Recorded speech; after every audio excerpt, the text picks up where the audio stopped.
Hello there, it's Gabby here from Confidence After Cancer, and it's a very warm one today in Manchester in the UK, and I hope this finds you well.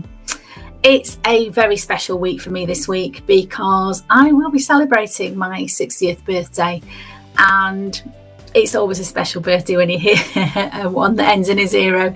So I've got lots of treats planned, intending to celebrate my birthday, celebrate still being here, still enjoying life. And for me, birthdays are a celebration always. I love celebrating birthdays. We're going to have a party, going to spend some time with friends and family who I am very blessed to have around me. And it's also a time for me of reflection. So, you know, my podcast is about confidence after cancer and the journey that I've been on since my cancer treatment, and also the journey that I know many other people are going through as well. And only today I've been speaking to a neighbour who is in the middle of chemotherapy treatment.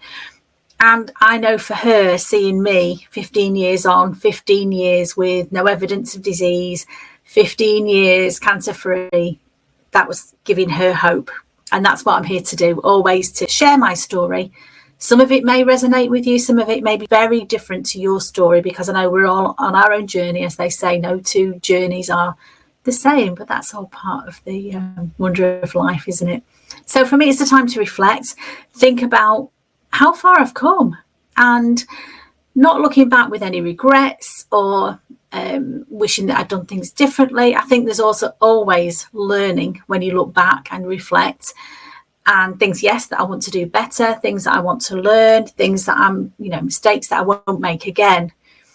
But looking back and reflecting on how lucky I am to still be here, how lucky I am to be able to talk to you today. And it really means the world to me that you are listening or watching to my podcast and connecting with me, everybody that's reaching out to me.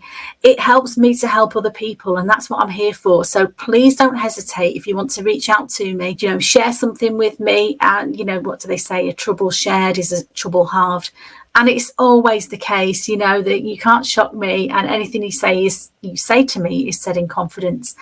So I'm always here for you. That's what Confidence After Cancer is about. It's about rebuilding your life. But I'm also realizing that for a lot of women, particularly in midlife, which is, what 60 years old now is. I think when I was a girl, 60 was considered quite old. That was what old ladies were. I don't consider myself an old lady. I do consider myself somebody who's in midlife. And I know a lot of midlife women are reaching out to me, whether they've had a cancer diagnosis or not, because a lot of the issues we face are the same. And I think Sam Palmer, who was on one of my recent podcasts, said something that really hit home to me. She said, this is the time of life where we throw everything up and we see what lands and see what we want to keep and what we don't want to keep.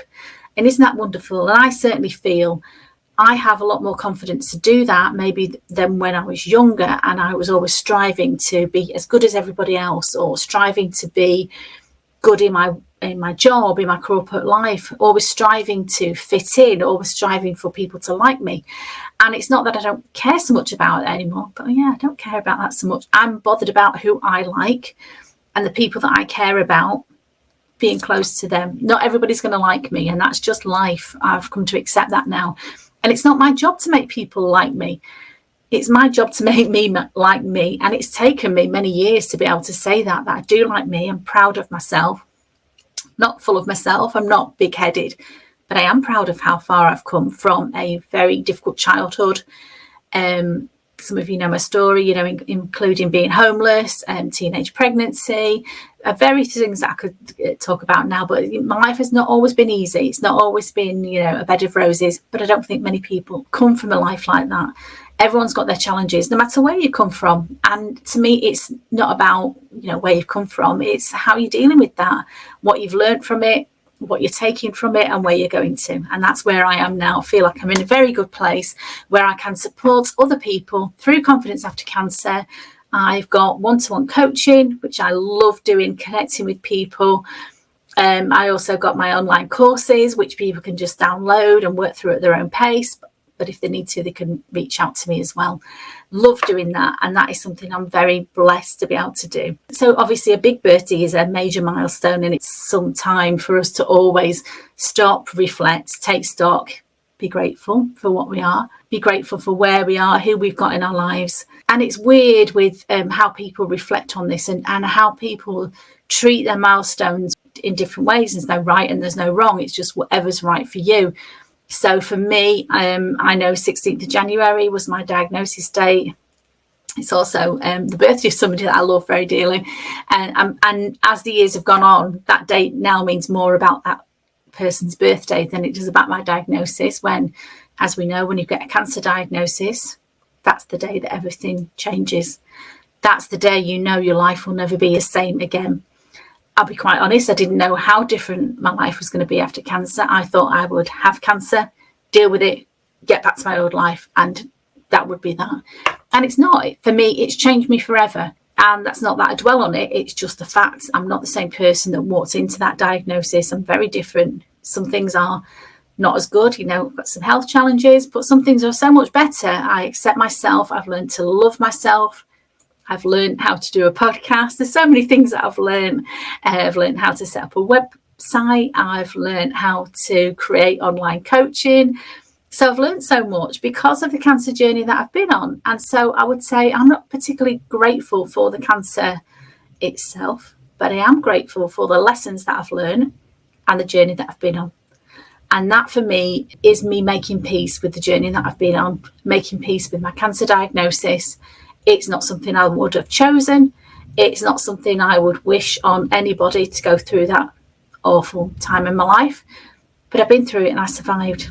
And I'm quite proud of the fact, the way I've survived, the things that I've learned, everything that I've learned about well-being, that I can share that with other people. And so many people need to know this information about what you can do to keep yourself well, how you can sleep better, how you can look after your body better, how you can tap into nutritional healing so that your body is replenishing itself and being the glorious, wonderful body that it's meant to be. So much stuff that I can share with people. Some in a blog, some in a podcast, some with my one-to-one coaching, but I just love to share that, and that's a real blessing. So I am grateful for the lessons that I've learned, and I'm very grateful for today because it's not my birthday until next week, but the postman brought me a lovely present, and equally as lovely was a card where my friend had written in it with lovely memories of a holiday where I have never laughed so much. And I think that's one of the main lessons that I've learned from my cancer treatment. And I know it's so cheesy and people hate this when they see this expression, live, laugh, love. And it's, is that a bit cheesy? Maybe it's not something you want plastered on your wall, but for me, it's something that I try to live every day. If we're not living, if we're not enjoying life, then what is the point? And that's on us. We can make choices. We can make good choices to be around people who uplift us. We can choose how we spend our time. So always remember to live, laugh and love every day, because if you don't, what's the point? So I'm very grateful to my friend for sending me a lovely gift, but even more so the card touched me. It really touched me. I thought, we had a great holiday. It's a few years ago now, but we did laugh every day. And why don't we laugh more? And if we're not laughing more in our day-to-day life, what can we change to make that better? So I'm looking at my notes here because, my memory's not what it used to be. So bear with, I am 60, okay? The other lesson that I've learned, and I might be stating the obvious, I've got a few cliches here for you. None of us are getting out alive. So we all go through this, journey that we're on. It's all going to end for us, one day. And so bear that in mind when, what do they say? Don't sweat the small stuff. And we all do it, and I do it as well. Get wound up about things that don't really matter. Get myself in a bit of a tears and a bit of a state, get myself stressed. But then now I catch myself doing that and think, whatever it is, whoever's upsetting me, will that really matter in 5 years' time? If I'm blessed enough to be here in 5 years' time, 10 years' time, will it really matter? What matters is how we feel today, because that's all any of us are guaranteed is today. So remember how lucky we are, because most of it is small stuff that we get so het up about, and that includes me.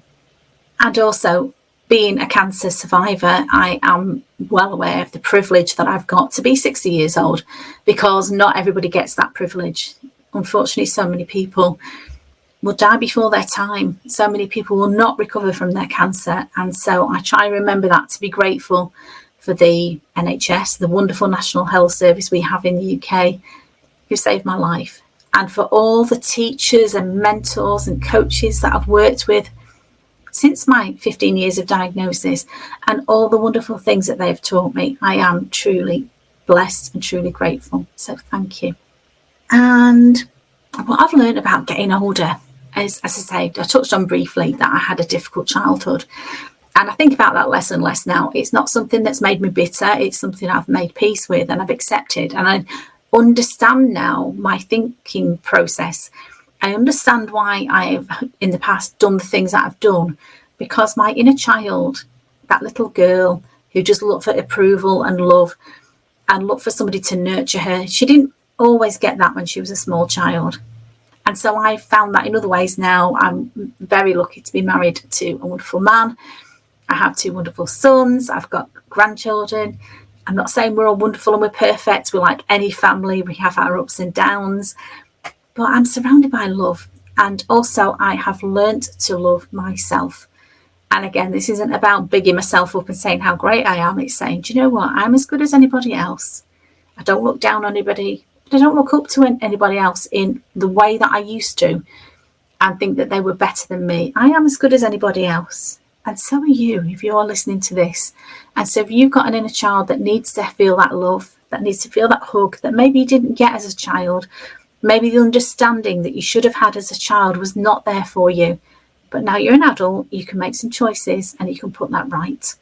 And if you're struggling with that, reach out to somebody who can help you. I can certainly help you with that. And so I want to leave you really by just saying thank you so much for listening to my podcast. I'm amazed that so many people want to listen. I feel like I'm learning. I've had some great guests on. I've got some great guests planned for future episodes as well. So my podcast started out as audio. Now it's video as well. So you get to look at my lovely face. Lucky you. And if you want to look on YouTube, you can see some of my podcasts are on YouTube. And so I would say as well, get in touch if I can help you in any way. There's information on my website, which is confidenceaftercancer.co.uk. There's online courses on there. There's videos you can watch. You can also, if you want to reach out to me, if you want to have one-to-one sessions with me, happy to do that. That is my privilege. I'd love to speak to you. But if you just want a quick question answered, just ping me a message. I'd love to hear from you. I am so grateful to you for listening to me today. Thank you, my love, and I hope whatever you're doing in your life, you're having a wonderful, blessed day. It's very warm here in Manchester today, and I hope the sun is shining down on you. Thanks for listening, and I'll speak to you very soon. Bye-bye.